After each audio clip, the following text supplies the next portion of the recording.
Terima kasih Anda masih bersama kami. Bagi Anda yang baru saja bergabung, kami hadirkan kembali 3 berita utama hari ini. Anak panah, ketapel hingga narkoba ditemukan polisi saat menggeledah rumah terduga pelaku perang antar warga di Makassar. Menyamar sebagai anggota TNI, seorang pria di Kabupaten Goa ditangkap polisi. 2 jet tempur Sukhoi paksa turun 1 pesawat asing yang masuk Indonesia.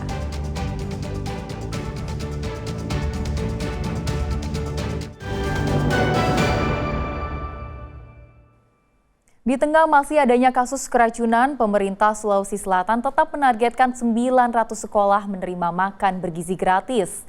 Dapur bersih dan jauh dari toilet diharapkan bisa menghindari makanan terkontaminasi bakteri.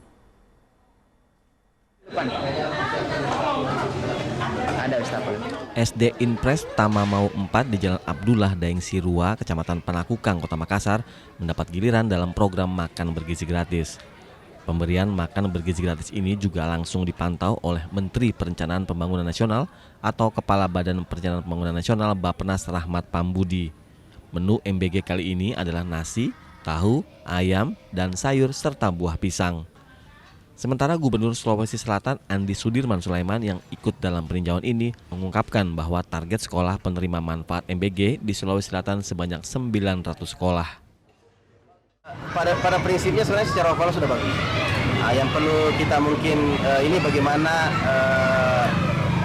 penambahan saja karena sudah banyak di Sulawesi Selatan targetnya untuk terus ditingkatkan jumlah target di Sulawesi Selatan sampai menjangkau ke wilayah daerah-daerah juga. Kalau sekarang sudah berapa Pak jumlah MBG yang sekarang masih banyak dalam proses konstruksi ya. Jadi ada banyak titiknya kita tidak bisa ini karena dari MBG yang harus menetapkan, tetapi beberapa sudah banyak yang sudah bangun dan persentasenya sudah ongoing progress ya.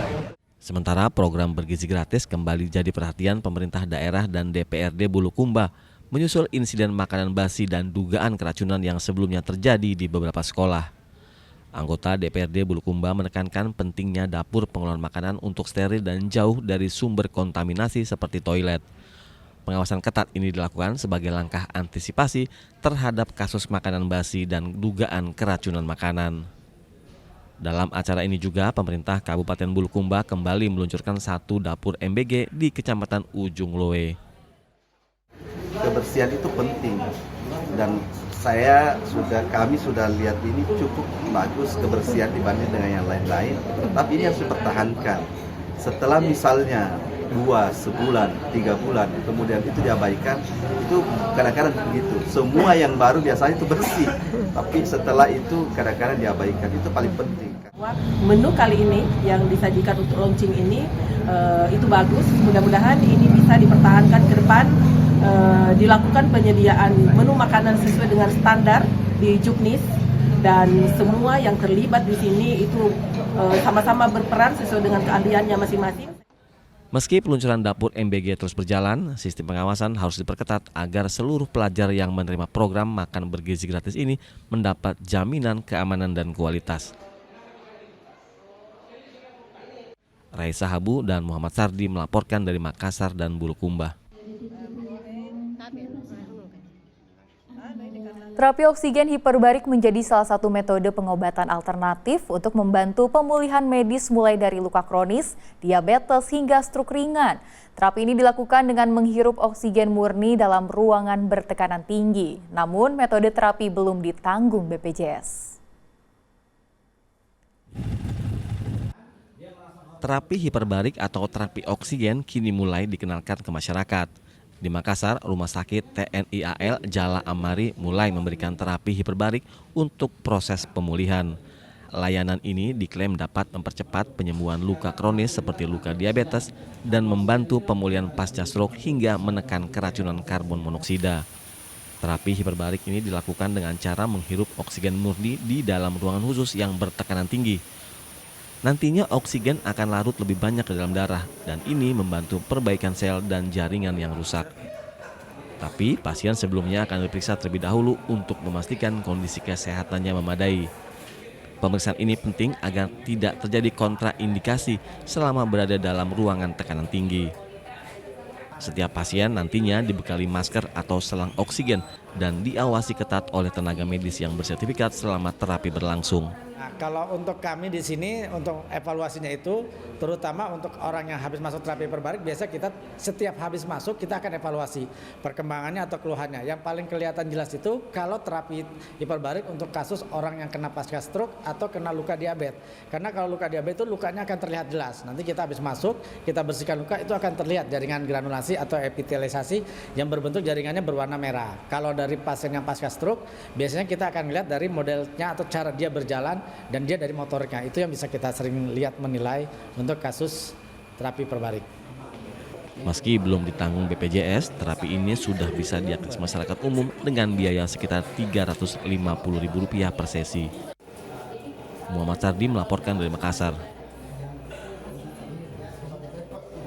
Banjir yang merendam wilayah Kabupaten Sinjai berdampak pada kerusakan rumah warga dan lahan pertanian. Pemerintah daerah dan Basnas memberikan bantuan bagi korban banjir agar bisa kembali melanjutkan hidup.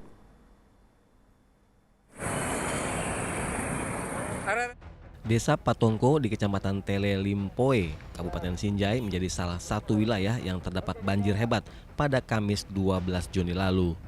Akibatnya puluhan rumah warga rusak. Sejumlah tembok warga juga tampak retak. Sementara lahan pertanian berubah menjadi lumpur sehingga tak lagi bisa digarap. Selain itu, jembatan antar dusun juga dilaporkan terdampak sehingga mengganggu akses warga melintas. Untuk mengatasi kesulitan warga, pemerintah Kabupaten Sinjai memberikan bantuan bagi warga yang terdampak bencana. Sebanyak 30 kepala keluarga menerima santunan dari Basnas Sinjai, termasuk warga penyandang disabilitas. Bantuan ini diharapkan meringankan beban di tengah proses pemulihan. Jelas, seandainya tidak diperhatikan kita, artinya ya begitu-begitulah. Tapi artinya ada tandanya kita diperhatikan. Alhamdulillah. Ini kemarin kondisi banjir memang parah kok di sini. Kita lihat contoh. Berapa meter itu? Sekitar di sini, sekitar ada 2 meter di sini. 2 meter Pak ini? Pemerintah daerah juga terus mengimbau masyarakat untuk tetap waspada terhadap potensi bencana susulan, terutama di wilayah-wilayah rawan banjir. Muhammad Sardi melaporkan dari Kabupaten Sinjai.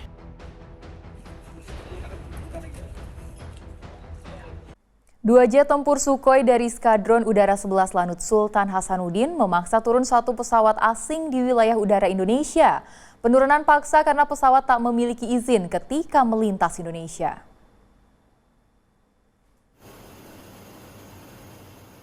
Dua jet tempur Sukhoi Su-2730 dari Lanut Sultan Hasanuddin dikerahkan usai radar Komando Sektor Udara 2 Makassar mendeteksi adanya keberadaan pesawat asing yang masuk tanpa izin ke wilayah udara di timur Indonesia. Pesawat ini pun lalu mengintersepsi dan mengidentifikasi visual keberadaan pesawat asing.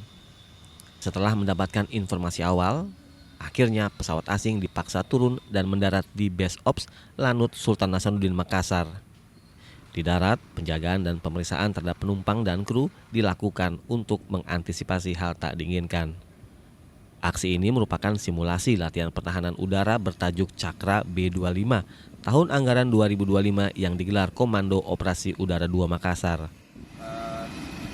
Saat ini dilaksanakan latihan postur.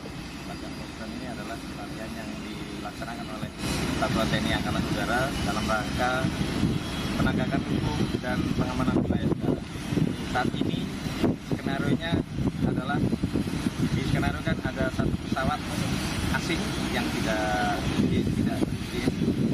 tertangkap radar TNI Angkatan Udara. Latihan ini merupakan sebagai penegasan bahwa TNI Angkatan Udara senantiasa siap untuk menegakkan hukum dan menjaga wilayah udara. Latihan ini melibatkan sejumlah instansi, mulai dari imigrasi, bea cukai hingga Kementerian Kelautan dan Perikanan. Sementara dari TNI AU, berbagai alutsista turut dilibatkan, termasuk F-16 Super Tucano, EMB 314, Boeing 737-200 dan helikopter SAR. Raisa Habu melaporkan dari Kabupaten Maros.